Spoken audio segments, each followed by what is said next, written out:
I think summer showed up. We got we had such a real nice spring, and today it's warm. You know, it's not real hot out. It's only 85 degrees, but we've got a couple of weeks without real high humidity, which is the normal for South Georgia.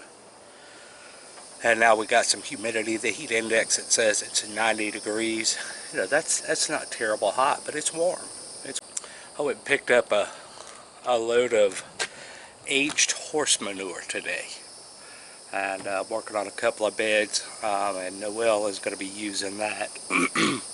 She's going to be using that with her elderberries. So yeah, we got a load to unload here, and then we're going to keep on rolling.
Y'all, I'm not even gonna lie to you.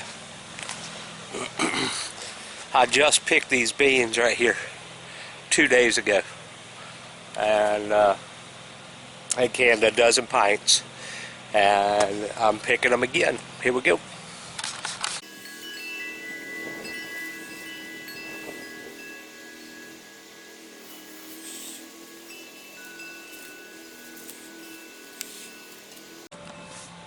When you're picking these beans, don't be too rough on these plants, and they'll keep on producing for you. And another thing is, don't let your beans get too big. Don't let them make big seeds. So this is the second picket on these beans, and if you just take a look right there, I mean, that's a good looking bean. That's aroma too. I love canning that bean. It makes a nice storage bean. I'm trying to just get the big beans, and you see I'm leaving a lot of beans on there. They just aren't filled out yet, and you know, another 2 days and I'll come pick these and can some more. It's pretty wild that you can just take and dig a little spot in your yard, right, in your front yard, and throw a little bit of compost down, stick some bean seeds in that compost and water it, and put food on your table. And I love that. You know, on my on our Pruitt Homestead Facebook page the other day, I posed the question, where does your food come from? And you know, the other part of that question was, is your food nutritionally sound? And then, where is your food processed before it hits your plate? And the reason I ask that question is I want to encourage people to just do this. Just pick a spot, put a little compost down, and plant some beans, and grow some food. So I was over here picking these. Noelle came out and said, these here are ready to be picked. Look at there. Man, oh man.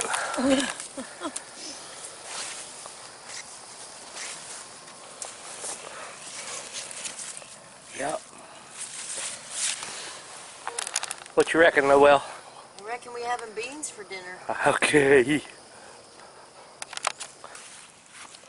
That's the second bowl of those. That's the first picking on those blue lakes. I started working on a fence over there where we had to take it down for the tree guy to come and take that tree out. So I started working on that fence, and I got 2 posts set. They're corner posts. They were an important post, and it was not supposed to rain last night, but it did. And so I made 80-pound bricks. It's warm. It's good. It's beautiful. I'm out here in these sweet potatoes, and I gotta tell you folks, they look good. If you take a look right there, those plants look nice and healthy. I don't see any problems with them. They all set in. There's none of them wilted. Now what I do have is weeds. And I'm going to take care of that. I'm going to take care of that right now. I've got the tiller down here, and I'm going right beside these plants. And I'm going to get these weeds out of here. I'm going to get that bigot right there. And they aren't going to be a problem for us.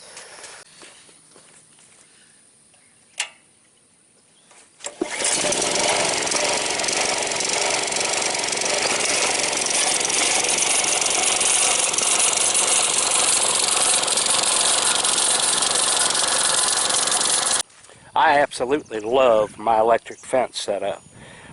If deer are an issue for you, I really want to encourage you to do your electric fence this way. Because, we could walk through this plot right here, and we could see there are no deer tracks in here at all. Here's how it works.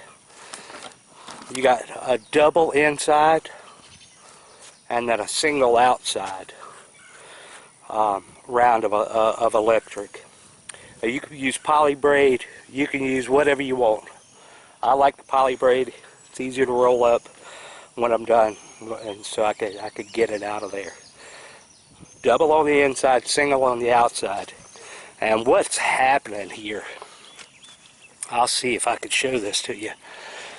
But when a deer comes up to this, they're seeing this line, and they're seeing this line, but they can't really tell what the spacing is, and so it confuses them. So they just don't even bother.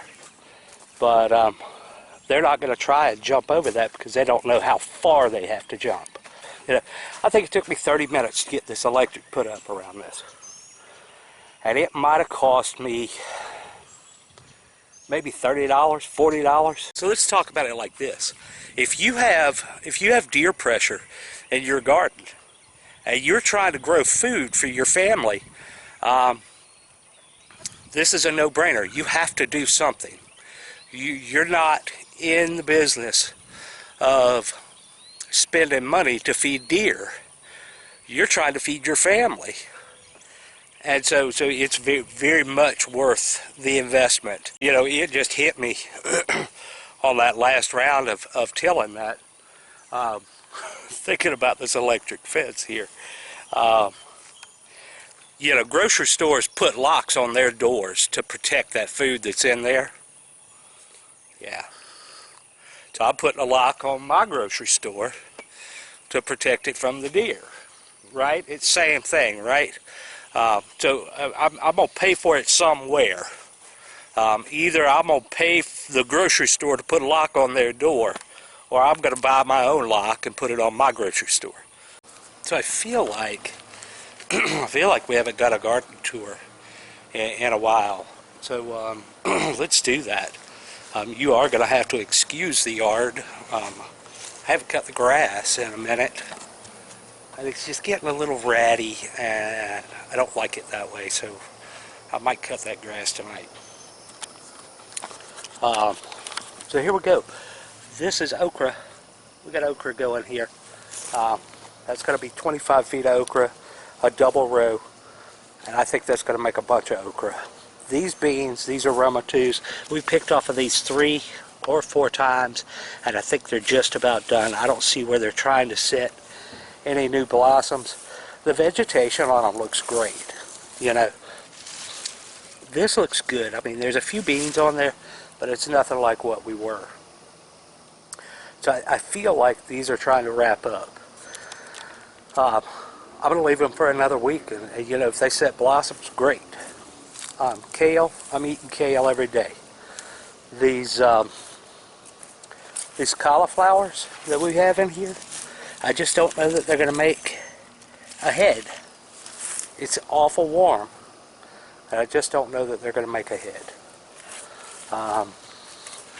This 25-foot row here, I haven't planted anything in this yet, and I need to. I'm not sure what yet. If you have some suggestions, then let me know. Carrots, we're eating those 2 or 3 times a week, and we're just picking them fresh, roasting them, and they're awesome. Black beans, there's a lot of beans on these plants, folks. There are a lot of beans on these plants. So we're just waiting for the plants to die and for the beans to dry up. And we will see. We will see. My zucchini and my squash, they're looking a little yellow. And I think I need to give them maybe a little drink of something. You know, maybe I'll give them some of the nutrient solution that I use for the tomatoes. That, and you know, it wouldn't hurt if I got in here and did a little bit of weeding too, you know, and pulled some of that pressure back. Tomatoes they're doing their thing. You know, we're starting to pick a few. I feel like this week is going to be a big week on picking. We're getting color where we need it to be. Tomatoes are good sized tomatoes. I mean, you can just see that's a good sized tomato. That's a big tomato. Yeah, but first thing I got to show you is these sunflowers. Folks, I ain't gonna lie to you.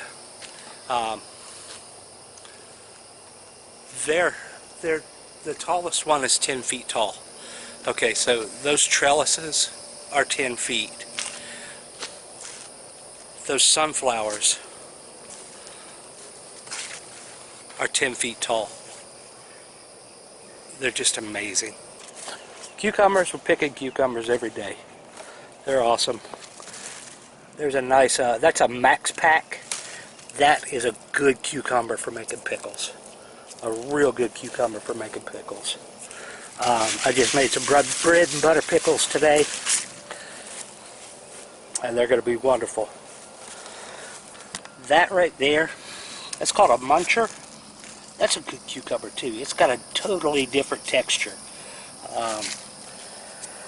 I don't know how to describe it, so I'm just going to tell you to just grow it, and you'll see.